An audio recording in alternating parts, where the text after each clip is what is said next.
She won $500 million and regretted it instantly. They say money changes everything, but nobody warned her it could ruin everything too. One moment she was celebrating a once-in-a-lifetime $500 million win. Champagne, cameras, strangers cheering. Then, within hours, she was whispering the words no one expects to hear from a brand-new multimillionaire. I wish this never happened. What could turn a dream jackpot into a nightmare that fast? Well, buckle up. Hey, story lover. Welcome to the Narrative Hub, Reddit Stories.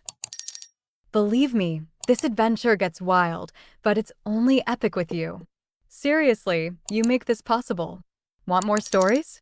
Greater adventure? Smash subscribe right now. Smash like. Comment below. Let's go. The neon sign of the 24-hour diner flickered against the rain-slicked pavement, casting a sickly red glow over Rebecca Martinez's trembling hands. She wasn't inside celebrating. She was in her rusted sedan, doors locked, the winning ticket sitting on the dashboard like a radioactive isotope. It was supposed to be the golden key, the exit strategy from a life of double shifts and overdue notices. But as the heater rattled and wheezed, blowing lukewarm air into the cramped space, Rebecca didn't feel like a winner. She felt like prey. The euphoria had lasted exactly 11 minutes, the time it took for her to sign the back of the slip and realize that by doing so, she had just triggered a sequence of events that would dismantle her life with surgical precision. 30 seconds after the drawing, the local news had blasted the location of the winning ticket sales, a convenience store 3 blocks from the housing project where Rebecca lived. She had foolishly, instinctively, posted a blurry photo of the champagne bottle on her private social media account. No ticket visible, just the celebration. But in the digital age, privacy is a myth. By the time she made it to her car, the first crack in her world had appeared. It wasn't a congratulatory text. It was a screenshot of her location, sent from an unknown number. Beside her, Kevin Harris stared at the ticket with eyes that looked glassy and unfamiliar. They had been together for 4 years, surviving on ramen and shared dreams, but the man sitting next to her now didn't look like the Kevin who rubbed her back after a long shift. He looked like a starving animal staring at fresh meat. He reached out to touch the paper, and for the first time in their relationship, Rebecca flinched. The shift was subtle, atomic. The air in the car grew heavy, charged with a sudden, suffocating distrust. The silence stretched, taut as a wire, until Kevin finally spoke. His voice was lower than usual, stripped of warmth. He didn't ask how she felt. He asked who else knew. This is the part nobody talks about.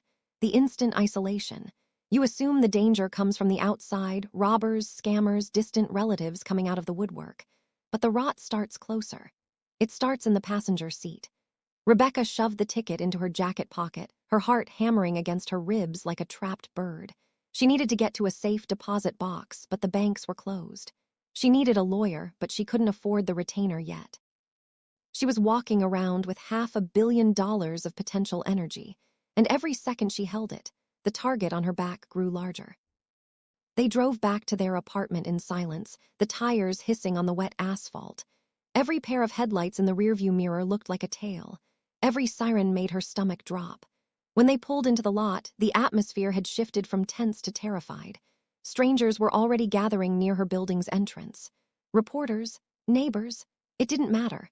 The sharks smelled blood in the water. Rebecca killed the engine, and that was when the second shoe dropped, the terrifying realization that would haunt her for the next 72 hours. The numbers. She hadn't picked them. Kevin hadn't picked them. A week ago, Rebecca had found a crumpled slip of paper in an old coat she bought from a thrift store. On a whim, she played those specific digits. It was a cute story, fate intervening to save her.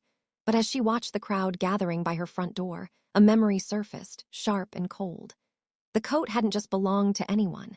It had belonged to Anthony Wilson, a local loan shark who had vanished 2 years ago under suspicious circumstances. The numbers weren't random. They were a ledger, a code.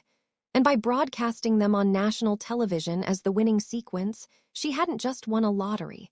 She had flagged herself to the very people Anthony had died trying to hide from. 11:47. Her phone rang. The screen displayed unknown. The car was silent. Kevin was watching her, his hand resting too close to the door handle, his posture rigid. Rebecca answered, her hand shaking so violently she nearly dropped the device. A man's voice, smooth and terrifyingly calm, filtered through the speaker. "Congratulations on your $500 million win, Ms. Martinez. Now listen very carefully to what you have to do in the next hour, or everyone you love disappears." The line went dead. Rebecca looked at Kevin. "We have to go," she whispered. "Now." But Kevin didn't move. He was looking at his own phone, a strange, twisted smile playing on his lips. "Go where, Becca? You just won the world. We aren't going anywhere." It was then she realized the depth of the trap. The money had already begun to work its poison. Kevin wasn't thinking about safety. He was thinking about the payout. He was thinking about the cars, the penthouses, the power. He was blinded by the glare of the gold, unable to see the guillotine blade hanging right above their necks. She was trapped in a locked car with a man who was rapidly transforming from a partner into a liability, while a ghost from the past closed in from the shadows. The next 3 days would be a blur of high-speed decisions and devastating mistakes. Most people think the first thing you do when you win is buy a mansion. Rebecca's first purchase was a burner phone and a disguise. She slipped out of the car while Kevin was distracted by the gathering crowd, disappearing into the rainy night with nothing but the clothes on her back and a slip of paper worth more than the GDP of a small country. She checked into a motel on the edge of town under the name Jennifer Smith. The room smelled of stale smoke and desperation, a fitting backdrop for the wealthiest woman in the state. She sat on the edge of the sagging mattress, the ticket sitting on the nightstand. It mocked her. $500 million. It was enough to save anyone, yet here she was, unable to call her mother, unable to call the police. The voice on the phone had been specific: "No cops, or the deal is off."